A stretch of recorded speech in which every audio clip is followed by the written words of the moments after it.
Hi, Jean-Pierre. Hello. Nice to see you here. As the chairman of ENGIE, which is one of the largest energy providers in France, you're uniquely positioned to talk about the renewable transition. Well, ENGIE indeed is a very large player in the energy transition. And we are not just a player in France, obviously. We have a strong presence in a number of European countries and also in Brazil, and a lot of ambitions in the US. And we have a whole set of activities which relates to the energy transition, renewable being clearly the priority business for us, where we invest a significant part of our growth capex.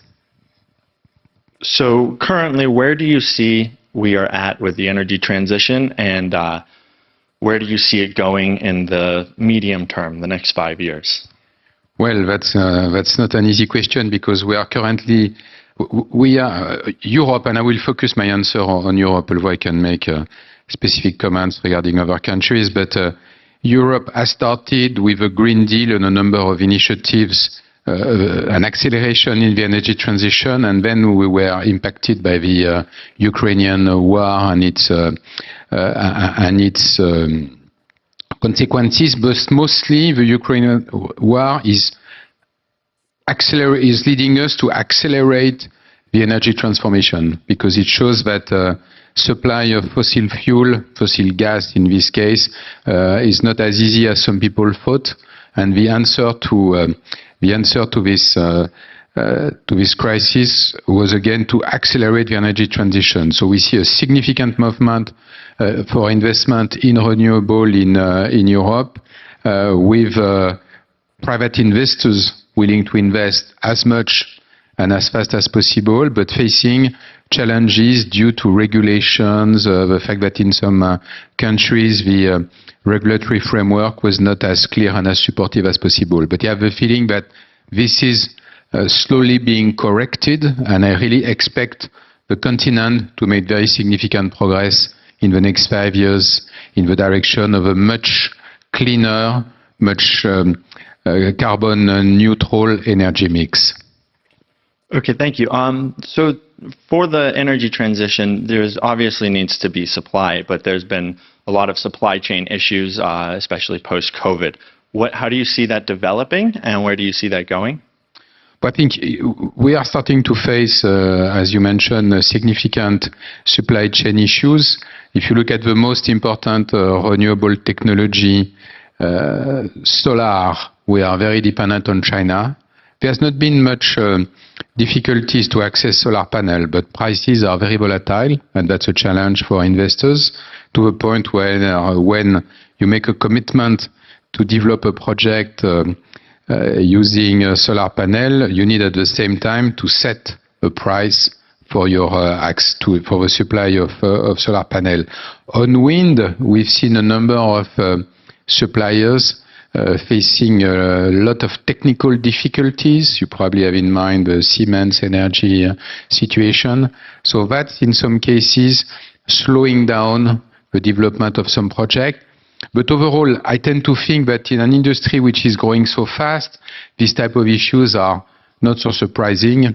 And the challenge again is to find solutions for each of them. And on wind, on the wind technologies, we've seen the EU announcing a kind of a specific package to try to help the industry go through this challenging time. But I'm very optimistic that these difficulties will be solved, and that we will have again the opportunity to continue to invest. Okay, and what are some of the other investments? You're talking about solar and wind, but with the advent of an increased amount of negative prices throughout the region, how do you see that being both solved, and what effect do you see on the renewable transition? So it's true that this situation, that it's very that's happening in some European countries. I have in mind mostly Netherlands and Germany, where during a few days per month we see negative prices, and usually these days are weekend, because the consumption is limited. Consumption of power is more limited than during a week, and weekend when you have a lot of sun and wind. And yes, in countries where renewable have developed significantly, like Germany and Netherlands, this creates an unbalance. and with negative prices. And currently, we don't have the flexibility asset or the infrastructure which would allow to use more efficiently this energy. And for me, the answer is very simple. Develop infrastructure. We have interconnection, but in some cases, they are not sufficient between the various European countries, and in some cases, even interconnection within countries, in Germany between south and north. And second, we need to develop flexible assets, batteries, for example, which would allow to take the load when electricity is produced and not consumed and give it back to the network.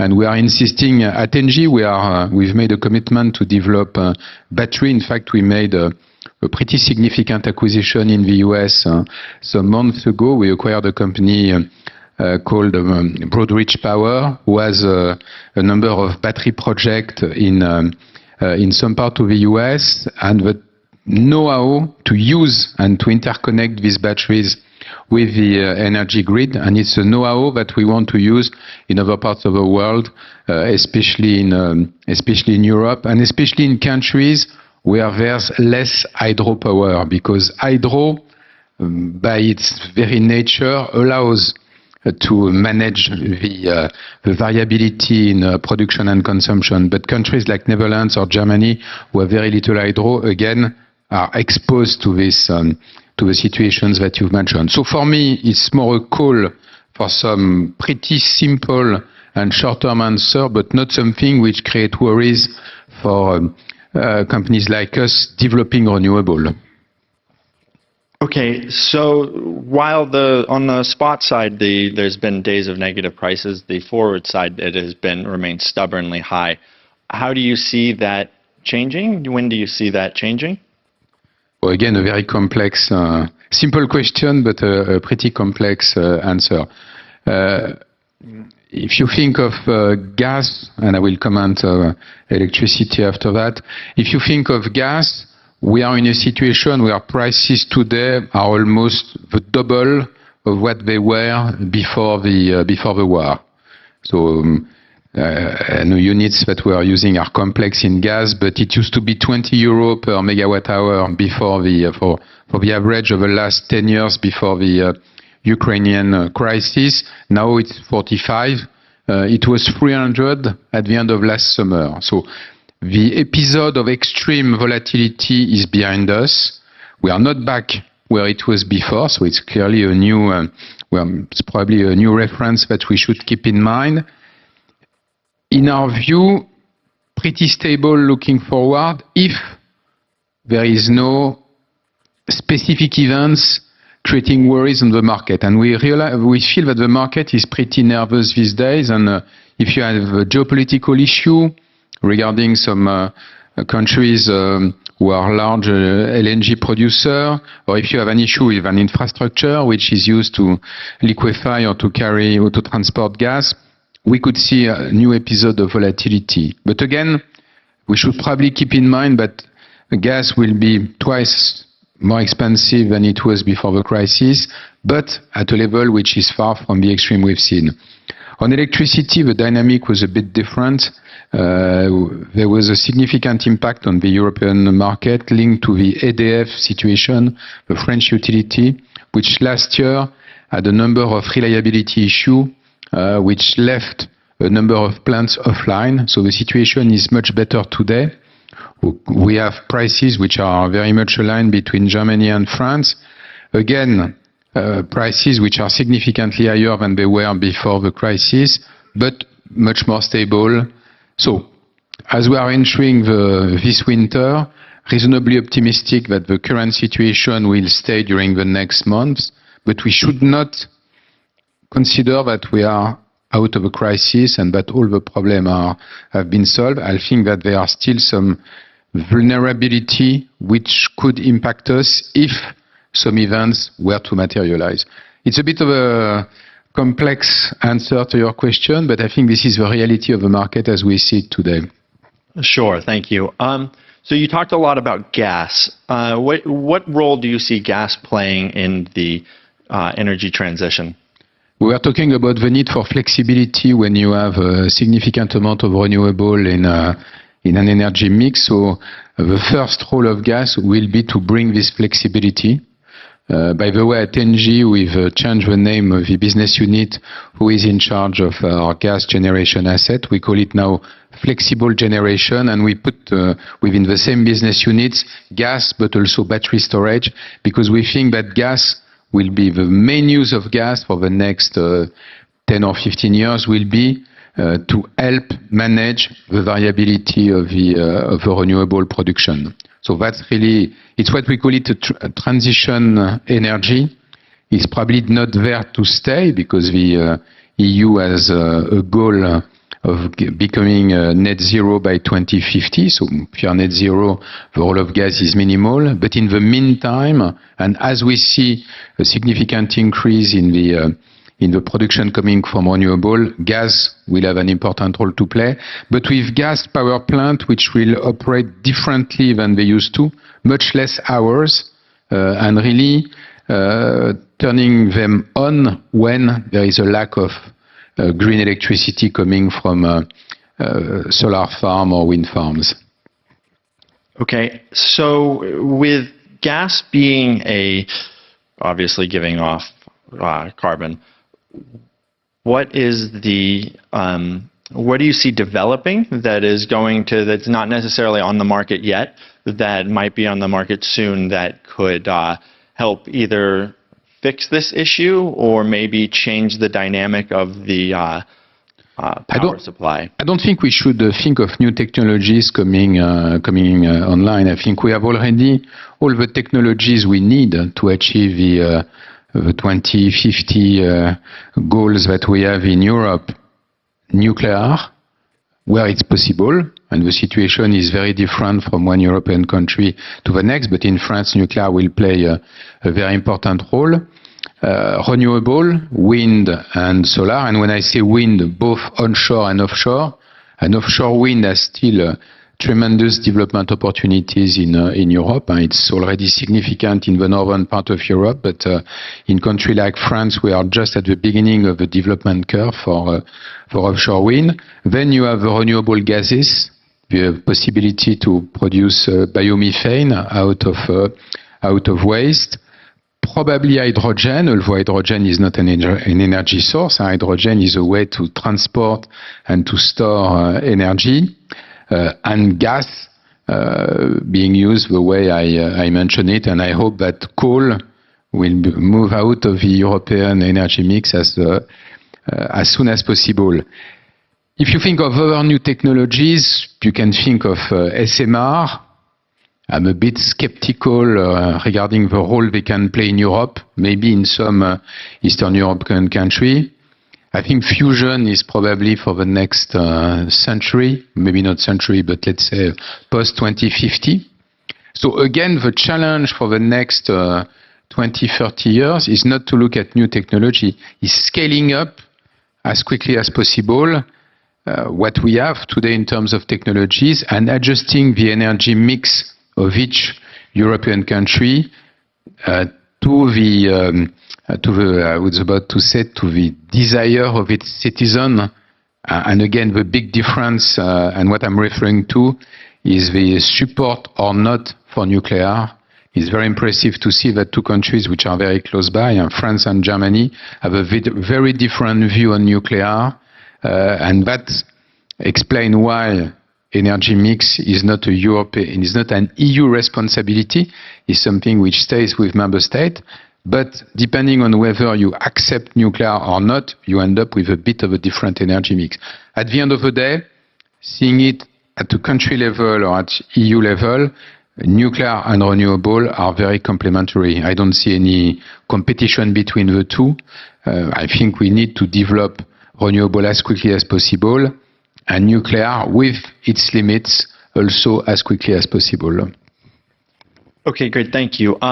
So you mentioned regulations being one of the big hurdles. What do you see as developments constrained by regulations? And do you see that maybe some of these technologies like the build out of batteries might be affected by tight regulations? In fact, behind the word regulation, I would probably put two things. On one hand, you have a permitting for project, which is in a number of countries extremely slow, and we need to accelerate. And there has been a number of initiatives and political messages which have been expressed at the EU or at European level regarding the need for accelerating the permitting process. The situation in France, which is almost incredible, is linked to offshore wind. ENGIE is part of two consortium developing offshore wind project off the Atlantic coast. Projects were awarded in 2014. We spent 8 years in various permitting and litigation, and it will take now 2 years to build the project. That's something which should not happen. By the way, this afternoon, Mr. Macron has made an announcement that there will be a 10 gigawatt, a very large 10 gigawatt auction is probably not the right word, but which will take place next year, and in one single process, the government will allocate 10 gigawatt of offshore wind project with a much faster permitting process. So that's one element, the permitting. The second element are European regulation, what's called the market design. So there has been a heated debate in the past almost year on how the European electricity market should be adjusted. I think we are coming to the end of this discussion. There is almost a consensus on what should be the outcome. I think it's a pragmatic and reasonable outcome, although it leaves a bit of space for adjustment in each member state. And yes, a subject like battery storage is probably not as well taken into account in the current project as it could be. So it's really something on which we are insisting vis-à-vis the Commission and some member states to make sure that the need for flexibility and the need for some capacity is reflected in this new market design directive. So one of the other problems that I've heard is that there's just a general ill will towards these offshore wind farms and these solar farms. People don't want to see them on their hillsides. Do you have any comments or anything you would say to these people that want the energy transition to happen, but they don't want to see necessarily the wind farms or the solar panels? Well, I guess I would probably say that a bit differently in the local store in Noirmoutier, which is one of the islands where we have a project. Then I would say it in this room, but we need renewable energy and we need assets to produce this green electron. The need for green electricity is huge, and we are talking about existing usage, but there are other usage. Let's just think of what's called SAF, the Sustainable Aviation Fuel, which would require huge amount of green electricity. So we absolutely need large quantities of green electricity, and there is no other way to produce it than developing solar farm or wind farm. So this being said, when we develop a project, we need to discuss with local governments, with city governments. We need to make sure that these projects are developed according to some rules, and we have developed at ENGIE a set of guidelines that a certification that was developed to give some guarantee to the people, to the stakeholders, and the people who are living close to these facilities, that will minimize the impact. But green energy with no impact does not exist. So with all of the catches, such as the supply chain and such as regulations, how do you see hydrogen playing a role in the future of the energy transition? Well, I'm a big fan of hydrogen because I do believe that hydrogen could help indeed support the energy transition and make it more affordable in a number of regions, and especially in Europe. Hydrogen allows to deal with the usage of energy where electricity is not a very efficient vector. Let's think of what we call hard-to-abate sectors: steel production, glass production, chemicals. For these industries, electricity is not the best energy input, and there they need green molecules, and hydrogen is typically the best available green molecule. On top of that, hydrogen mixes very well with electricity because you can transform electricity into hydrogen, and once you have hydrogen, for other types of usage, mostly heavy mobility, it's possible to transform hydrogen back into electricity. This being said, we are slow, in my view, in Europe, in creating the frameworks which will allow for a large use of hydrogen, and it's a point of attention. I think a couple of years ago, Europe was probably among the leading regions of the world when it comes to developing a hydrogen project. Today, I see the US with IRA. I see also India. Not to mention China, it's a bit more discreet, but I think that they are also moving faster than Europe. So it's really a point of attention for them. Regulation is not there. For example, at ENGIE, where we manage the natural gas infrastructure in France, and both a transportation line and storage, we still don't have a regulation allowing us to put hydrogen in this infrastructure instead of natural gas. And we would not do it tomorrow anyway, but if we want to be able to do this, let's say in 2030, we would need to have the beginning of a process to produce the right regulation. It's not there. The incentive framework is not there either. In the US, there is a very simple incentive scheme through the IRA. When you produce a kilogram of green hydrogen, you receive between $1 and $3 per kilo, depending on the CO2 footprint associated with this production. In Europe, we have a scheme of investment grant, which are pretty complex to access, quite uncertain. And with other colleagues from the industry, we've been advocating very strongly with the EU and member states to say we need a simple, predictable system to support the development of hydrogen, and we don't see this yet. So again, I'm a big fan, I'm a true believer in the fact that hydrogen has a role to play, but I'm a bit disappointed to see that the framework which would allow for the development of hydrogen in Europe is not being put in place as quickly as it should. So maybe this is another simple question with a complex answer, but what do we need to do to speed up this energy transition? Not just hydrogen, but the build out of renewables everywhere and other technologies. No, I think we need to be pragmatic. We need to listen to the people who are knowledgeable about the energy scheme, both consumers and producers. We need, and this is very challenging, we need to build some consensus at member state level. When I say consensus, I mean broad consensus with the population on what we should be on the direction of travel. So once this is said, I think the EU regulation should be in place, let's say in the next few months, if I'm reasonably optimistic.